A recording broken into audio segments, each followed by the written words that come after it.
พลตรีเอ็นอุ่นอนงนุชรองรัฐมนตรีหัวหน้ากรมใหญ่สันติบาลกระทรวงป้องกันความสงบได้พบปะโอ้ล้มคณะพรรคคณะบรรษากองบัญชาการป้องกันส่วนกลางในวันที่21กรกฎาคมปี2026โดยมีพลจัตวาบุญทงศรีดาวงศ์หัวหน้ากองบัญชาการป้องกันส่วนกลางและคณะพรรคคณะบรรษาให้การต้อนรับ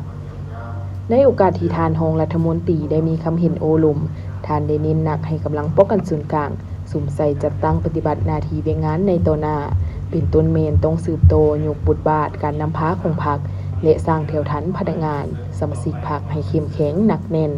ปรับปรุงเวียกงานวิชาเฉพาะให้สามารถรับประกันความปลอดภัยรอบด้านให้การนำภาครัฐเขตขั้นสูงทางภายในและต่างประเทศกองประชุมระดับชาติสากลสำนักงานองค์การที่สำคัญของภาครัฐกำเนิดสภาพการกลอุบายของกลุ่มคนบ่ดีสภาพการด้านต่างๆที่พัวพันถึงเวียงงานป้องกันส่วนกลางรับประกันให้เวียงงานป้องกันส่วนกลางมีประสิทธิผลสูงเอาใจใส่ในการชี้นำบัญชาจัดวางกำลังประจำการเวรยามมีวิธีสกัดกั้นและแก้ไขปัญหาที่อาจจะเกิดขึ้นในกรณีจำเป็น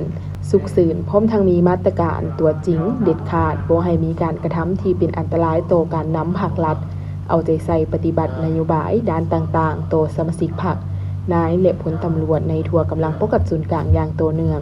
ด้วยการค้นคว้าเสนอเรือนสั้นเรือนนาทีออกพักพลหับบำนาญสร้างครอบครัวปินปัวและนโยบายด้านอื่นๆเพื่อเป็นการกระตุกสุขยูการฮิตนาทีของเจ้าไปพร้อมกับการศึกษาอบรมสมาชิกพรรคนายและพลตำรวจให้รับรู้เข้าใจอย่างลึกซึ้งต่อแนวทางนโยบายของพรรคนอกจากนั้นการก่อสร้างบำรุงกำลังต้องเลือกเป็นพนักงานอย่างมีเป้าหมายมีแผนการบนพื้นฐานสามารถกวดกาได้